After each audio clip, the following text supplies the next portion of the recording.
Subscribe பட்டனை அமுக்குங்க, bell பட்டனை அமுக்குங்க. வாழ்க வளமுடன். இப்படிக்கு பாட்டி வைத்தியம் பேசுகிறேன். இப்போ நான் உங்களுக்கு அரிசியிலையும் ஜவ்வரிசியிலையும் சேர்த்து கூழ் வத்த போட்டு காட்ட போகிறேன். பாருங்கப்பா இப்போ என்ன செய்யணும்னு.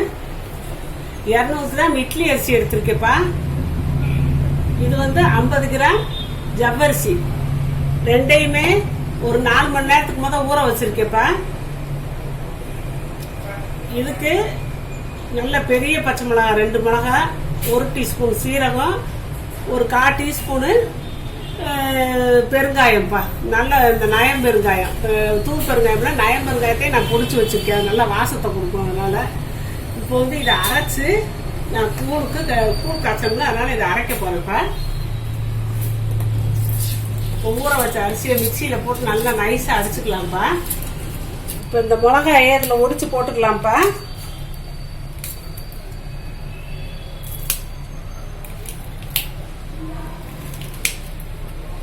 இதுக்கு தேவையான அளவு உப்பு போட்டுக்கலாம்ப்பா.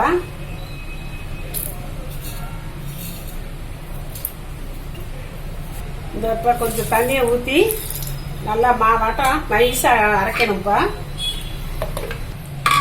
இப்போ இந்த மாவை நைஸாக அடிச்சாச்சுப்பா. இப்போ இந்த ஜவ்வரிசியை போடுறேன். இது நம்ம 1-2 அரைச்சா போதும். ரொம்ப நைஸாலாம் அரைக்கணும் தேவையில்லை.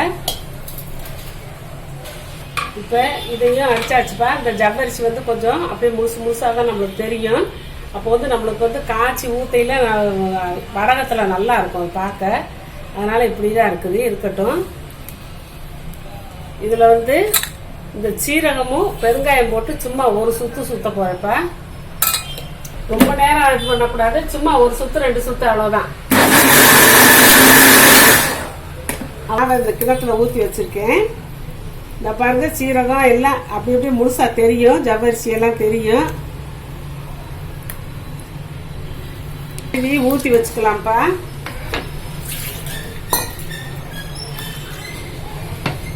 இப்போ நைட் நேரம்ப்பா. சாயந்தரம் 5 மணிக்கு தான் நான் ஊற வச்சேன். இப்போ 9 மணிக்கு நான் அரைச்சிட்டேன். இது இப்படியே கரைச்சி வச்சிடுறேன். நாளைக்கு தான் இதை இப்போ ஃப்ரிட்ஜில் வச்சிருவேன் நான். ஏன்னா காலையில் வெயிலுக்கு நம்ம எந்திரிச்சு வேலையாக இதை செஞ்சு மாடியில் போய் கூளை காய்ச்சி நம்ம வடகம் போடணும். அதனால காலையில எந்திரிச்சு செய்யலாம். நம்ம கொஞ்சம் லேட்டாக எந்திரிச்சாலும் எந்திரிப்போம், செய்வோம். இதுன்னா டக்குன்னு போட்டு அடுத்து நம்ம வீட்டு வேலையை பார்த்துக்கலாம். அதனால இந்த கரைச்சி வச்சிருக்கேன். இந்த ஜவ்வரிசி முழுசாக தெரியுது, இருக்கட்டும். இப்போ நான் இதை ஃப்ரிட்ஜில் வச்சுட்டு நாளைக்கு உங்களுக்கு காலையில் எந்திரிச்சு காய்ச்சி காட்டுறேப்பா. அரிசி இட்லி அரிசி 200, இது ஜவ்வரிசி ஒரு 50 போட்டிருக்கேன். மொத்தம் 250 மில்லி போட்டிருக்கேன். அதுக்கு 6 பங்கு தண்ணி ஊற்றணும்ப்பா. 6 பங்கு தண்ணினா இதில் 1 பங்கு தண்ணி இந்த மாவுலேயே நம்ம ஊற்றியாச்சு. இது 5 பங்கு 1.5 லிட்டர் ஊற்றிருக்கேன்ப்பா. இது கொதிக்கவும் இதை போட்டு அப்படியே இந்த தண்ணியாக இருக்கிற மாவை ஊற்றி கிண்டி கூழாக்குவேன். பாருங்க, தண்ணி கொதிச்சிருச்சுப்பா. நல்லா அடி கனமான பாத்திரத்தை வச்சுக்கணும், அப்போதான் அடி ஒட்டாமல் இருக்கும். இப்போ இந்த மாவை தண்ணியாக கரைச்ச மாவை கொஞ்சம் கொஞ்சமாக ஊற்றி அப்படியே கிண்டலாம்ப்பா.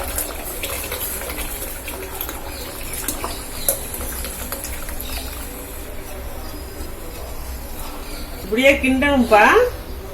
கிண்டி கூழா காய்ச்சும். இந்த கொதிக்குதுப்பா, இந்த கூழா வருது. இன்னும் கொஞ்சம் தண்ணி விட்டா நல்லா இருக்கும்னு நினைக்கிறேன்ப்பா. இதுக்கு 1/2 லிட்டர் தண்ணி எடுத்து வச்சிருக்கேன். கொஞ்சம் தண்ணி ஊற்றிக்கலாம். கூழ் இப்போ கொதிச்சு வெந்துருச்சுப்பா. இப்போ ஒரு 1/2 லிட்டர் தண்ணி ஊத்துறேன். அப்போ மொத்தம் 8 பங்கு தண்ணி தேவைப்படுது. இந்த மாதிரி கூழ் ஆகுறதுக்கு 8 பங்கு தண்ணி ஆகுதுப்பா. ஜவ்வரிசி எல்லாம் முழுசா நிக்குது பாருங்க. இதை இப்போ நம்ம ஆஃப் பண்ணி இறக்கி மாடி கொண்டு போகணும்ப்பா. இப்படி ஊற்றிப்பா, இப்படி கொஞ்சம் அகலமாக வச்சுக்கணும். நம்ம அப்பளம் மாதிரி பொரிச்சா வரும். பெருசாக நம்ம ஊற்றி வச்சோம்னா அப்பளம் மாதிரி பெருசாக வரும். இப்போ எல்லாம் போட்டாச்சுப்பா. காஞ்சு இன்னைக்கு பூரா நல்லா வெயில் அடிச்சுன்னா இன்னைக்கு காஞ்சிரும். சாயந்தரம் நம்ம தண்ணி தெளிச்சு எடுத்து திருப்பி ஒரு நாளைக்கு காய வச்சுக்கலாம். கொஞ்சம் நம்ம அவ்வளோ போட்டால் போதும்ப்பா. கொஞ்சம் கொஞ்சமாக நம்ம நிறையா செஞ்சோம்னா அலுப்பாகி போயிடும். அதனால் கொஞ்சம் கொஞ்சமாக செஞ்சு நம்ம அலுப்பு இல்லாமல் செஞ்சு எடுத்து வச்சுக்கலாம்ப்பா. இந்த அளவுக்கு காஞ்சிருக்கு. ஒரு துணியில் ஒட்டி தான் இருக்கும் எப்பவும். அதனால் நம்ம என்ன செய்யணும், திருப்பி போட்டு, சுத்தமான இடம் தான், நம்ம திருப்பி போட்டு தண்ணியை தெளிச்சுக்கலாம்.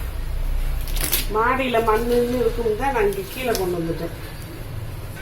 இப்போ தண்ணியை லேசாக நம்ம தெளிச்சு விட்டோம்னா அப்படியே ஊறி வந்துருப்பா. 1 நிமிஷம் ஆச்சுப்பா, ஊறி இருக்கும். நம்ம எடுக்கலாம். இந்த இப்படி அந்த ஈரத்தில் ஊறி இப்படியே வந்துடும். இதை இப்படி எடுக்கலாம். ஒன்றா எடுத்து நாளைக்கு நம்ம திருப்பி வெயிலில் வேற காய வைக்கணும்ப்பா. இப்போ துணியிலேருந்து எல்லாம் எடுத்தாச்சுப்பா. இது இப்படி இதாக இருக்குது, ஈரமாக இருக்குது. நாளைக்கு ஒரு நாளைக்கு வெயிலில் வச்சு எடுத்துட்டோம்னா நாளைக்கு நைட்டே நம்ம பொரிச்சுக்கலாம்ப்பா. இதை நம்ம போட்டு எடுக்கலாம். இப்போ எண்ணெய் நல்லா காஞ்சிருச்சுப்பா. இப்போ நம்ம இதை போட்டு எடுக்கலாம், எண்ணெயில் போட்டு எடுக்கலாம். எண்ணெய் காஞ்ச பிறகு தான் இப்போ போடணும், நல்லா பொரிஞ்சு வரும்.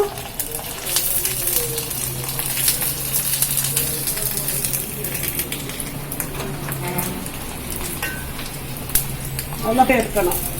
இல்லை ஜவ்வரிசி நம்ம முழுசாக போட்டிருக்கோம் இல்லையா,